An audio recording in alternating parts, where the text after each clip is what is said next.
Hello बच्चों, आप सबका आपके अपने चैनल गोविंद मैथ लेक्चर्स में एक बार फिर से स्वागत है। तो कैसे हो आप सब? उम्मीद करता हूँ आप सब अच्छे होंगे और आप सबकी पढ़ाई भी अच्छी चल रही होगी। तो आज की इस क्लास में हम कक्षा 8 हिंदी विषय की वर्कबुक 2023-24 के आकलन पत्र 11 को सॉल्व करना सीखेंगे। हमने कार्यपत्रक 1 से लेकर 65 तक सभी को बहुत अच्छे से सॉल्व करा दिया है। उनकी लिंक वीडियो के डिस्क्रिप्शन में दी हुई है या फिर चैनल की प्लेलिस्ट पर जाकर आप उन सभी क्लासेस को आराम से देख सकते हैं। तो चलिए क्लास शुरू करते हैं।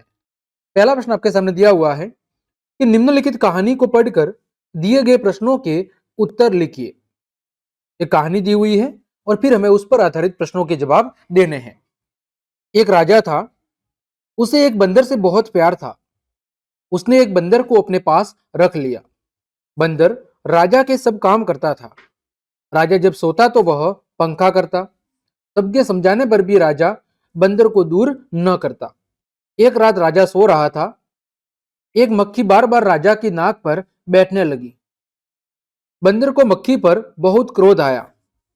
बंदर ने तलवार उठाई और मक्खी को मारने ही वाला था कि अचानक पहरेदार ने देख लिया। वह दौड़कर आया और बंदर से तलवार छीन ली। आवाज को सुनकर राजा की नींद टूट गई। सारी बात पता चलने पर राजा ने बंदर को जंगल के अंदर छुड़वा दिया। ठीक है, अब देखो पहला प्रश्न कि बंदर ने तलवार उठाई थी। तो बंदर ने तलवार क्यों उठाई थी? तो बंदर ने मक्खी को मारने के लिए तलवार उठाई थी। दूसरा, पहरेदार बंदर से तलवार नहीं छीनता तो यदि पहरेदार बंदर से तलवार नहीं छीनता तो क्या होता? तो वो राजा की नाक काट देता। बंदर का समानार्थी शब्द नहीं है। समानार्थी मतलब पर्यायवाची। बंदर का पर्यायवाची शब्द इनमें से कौन सा शब्द है जो नहीं है? तो जो मनु शब्द है वो बंदर का पर्यायवाची नहीं है। चौथा, बंदर राजा के क्या क्या काम करता था? बंदर राजा के क्या क्या काम करता था? तो हम कहेंगे कि बंदर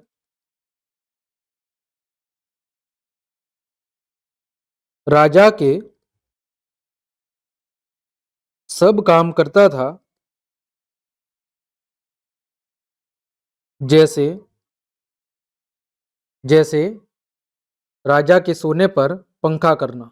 जैसे राजा के सोने पर पंखा करना। ठीक है, आगे प्रश्न संख्या 5, दिए गए वाक्यों को पूरा कीजिए। पहला है गंदगी पर मक्खियां। गंदगी पर मक्खियां बैठती है। गंदगी पर मक्खियां बैठती है। राजा बंदर से बहुत प्यार करता था। राजा बंदर से बहुत प्यार करता था। ग मक्खी बार बार नाक पर बैठती है। नाक पर बैठती है। ठीक है, प्रश्न संख्या 6, इस कहानी पर आप 3 प्रश्न बनाकर लिखिए। ठीक है, तो पहला प्रश्न हम लिखेंगे, देखो प्रश्न संख्या 1। प्रश्न हम लिख देंगे कि राजा राजा किससे बहुत प्यार करता था? राजा किससे बहुत प्यार करता था?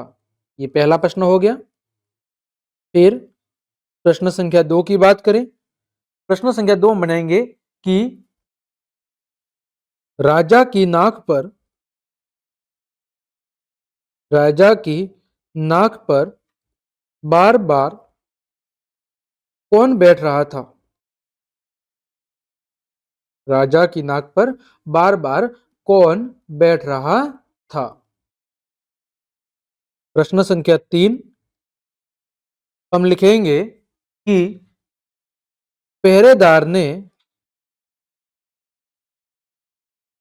पहरेदार ने तलवार क्यों छीन ली? पहरेदार ने तलवार क्यों छीन ली?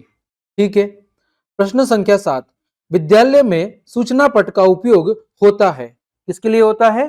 तो विद्यालय में विद्यालय की जो भी सूचनाएं होती है उनको विद्यार्थियों तक, बच्चों तक, छात्रों तक पहुंचाने के लिए, प्रसारित करने के लिए सूचना पट का उपयोग किया जाता है। 8वां, आप घर पर कौन कौन से कार्य करते हैं लिखिए। लिखूंगा कि मैं अपने घर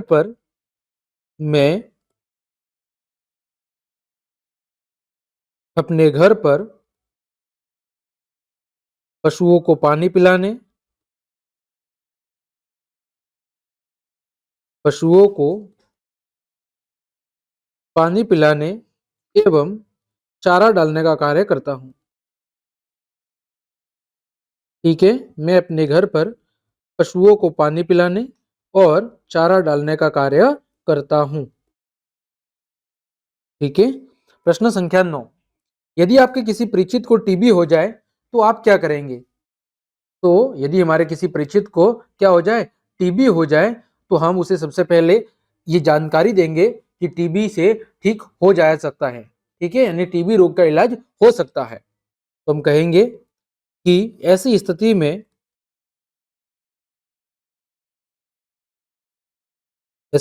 में सर्वप्रथम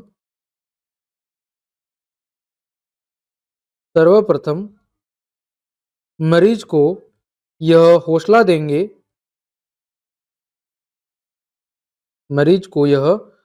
देंगे, कि टीबी रोग ठीक हो सकता है। टीबी रोग ठीक हो सकता है। फिर क्या करेंगे? फिर उचित जांच करवाकर फिर उचित जांच करवाकर उसे डॉक्टर के मार्गदर्शन अनुसार दवाइयां देंगे।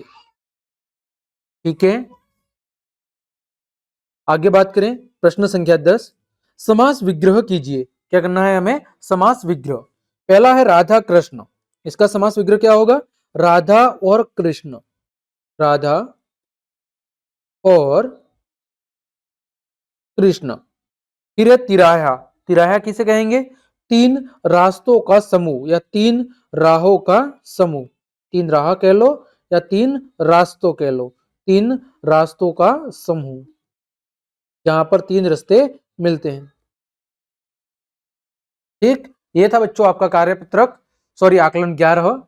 हमने आकलन 11 के सभी प्रश्नों के उत्तर बहुत अच्छे से जान लिए हैं। उम्मीद करता हूं सभी प्रश्नों के उत्तर आपको अच्छे समझ में आए होंगे। तो क्लास देखने के लिए आप सभी का धन्यवाद। यदि आपको मेरी क्लास और मेहनत पसंद आई है तो फिर लाइक, कमेंट, शेयर और सब्सक्राइब जरूर करें। आज के लिए इतना ही। जय हिंद, जय भारत।